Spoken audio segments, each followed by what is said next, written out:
The Holy Gospel according to John. Glory to you, O Lord. When the crowd saw that neither Jesus nor his disciples were beside the sea, they themselves got into the boats and went to Capernaum looking for Jesus. When they found him on the other side of the sea, they said to him, "Rabbi, when did you come here?" Jesus answered them, "Very truly I tell you, you are looking for me not because you saw signs, but because you ate your fill of the loaves. Do not work for the food that perishes, but for the food that endures for eternal life, which the Son of Man will give you. For it is on him that God the Father has set his seal." Then they said to him, "What must we do to perform the works of God?" Jesus answered them, "This is the work of God, that you believe in the one whom he has sent." So they said to him, "What sign are you going to give us then, so that we may see it and believe you? What work are you performing? Our ancestors ate the manna in the wilderness. As it is written, he gave them bread from heaven to eat." Then Jesus said to them, "Very truly I tell you, it was not Moses who gave you the bread from heaven, but it is my Father who gives you the true bread from heaven. For the bread of God is that which comes down from heaven and gives life to the world." They said to him, "Sir, give us this bread always." Jesus said to them, "I am the bread of life. Whoever comes to me will never be hungry, and whoever believes in me will never be thirsty." The Gospel of the Lord. Praise to you, O Christ.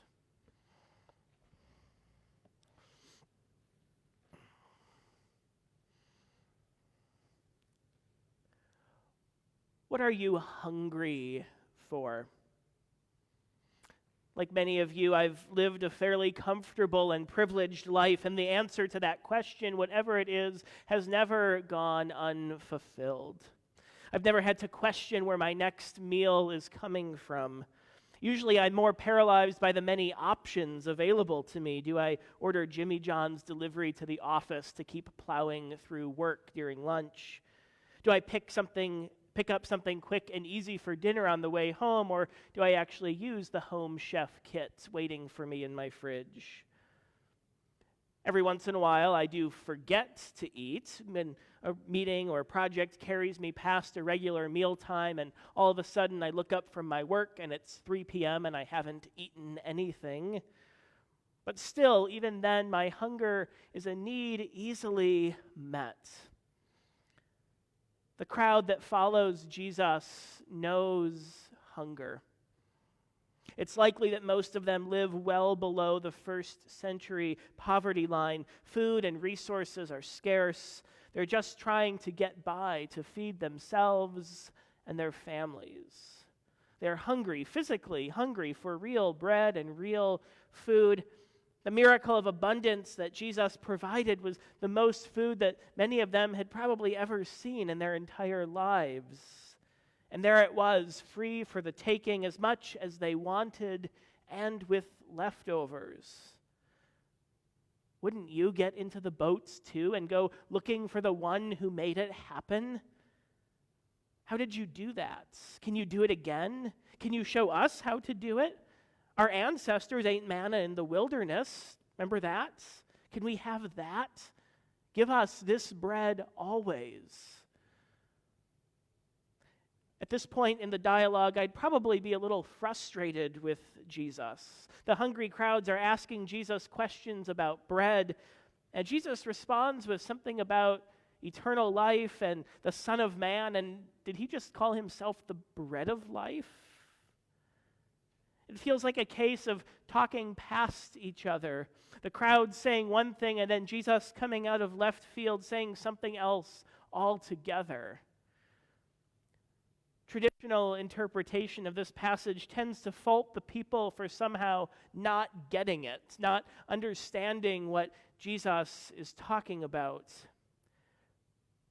But the boldness of the crowds cannot be downplayed.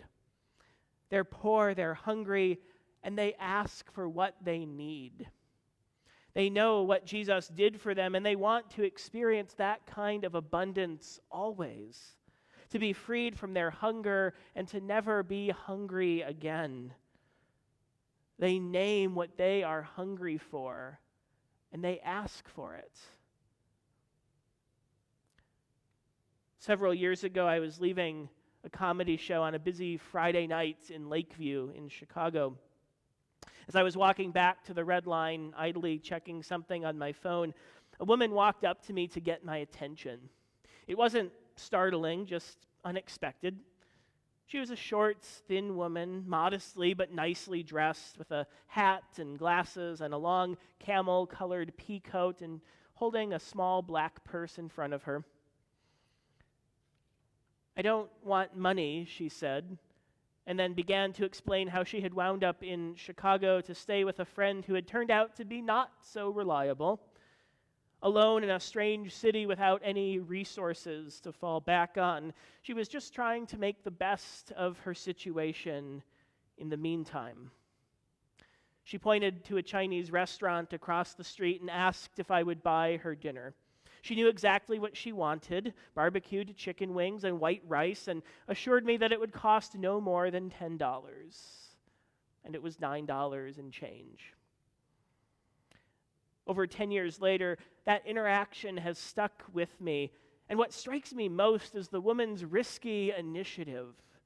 At the risk of being dismissed or ignored, she named her hunger and asked for what she needed. There is real hunger and real need among the crowds. Jesus doesn't ignore that. He tends to their bodily, physical needs without hesitation. Jesus knows that those needs are important, and he doesn't stop there. Jesus also knows that there's more going on, and he invites the crowd to experience their soul hungers, the things for which they hunger that they can't name or articulate. There is a restlessness and a holy longing that drives the crowd back to Jesus. They recognize what he has done for them, and they want more. As St. Augustine has famously written, "You have made us for yourself, O Lord, and our hearts are restless until they rest in you." There are things for which we hunger, with which God longs to feed us. Jesus tells the people that what God provides for us goes far beyond physical food. He knows their hunger. Our hunger is deeper than that. We hunger for belonging with God and with each other. We long for healing and forgiveness for the ways that we have wounded others and been wounded ourselves. We crave connection with the earth and all that God has created. And we thirst for the peace of God that goes beyond what this world, with all its beauty and brokenness, can give. What are you hungry for? God meets us in our restless longing, even when we can't articulate what we need or are too afraid to ask. And God feeds us with abundant and generous grace. God invites us to the table with our whole selves, even the parts we're ashamed of. And God sets a place for us. God invites us to the table in order to feed our deepest hunger and to be radically transformed, to be bread for the world.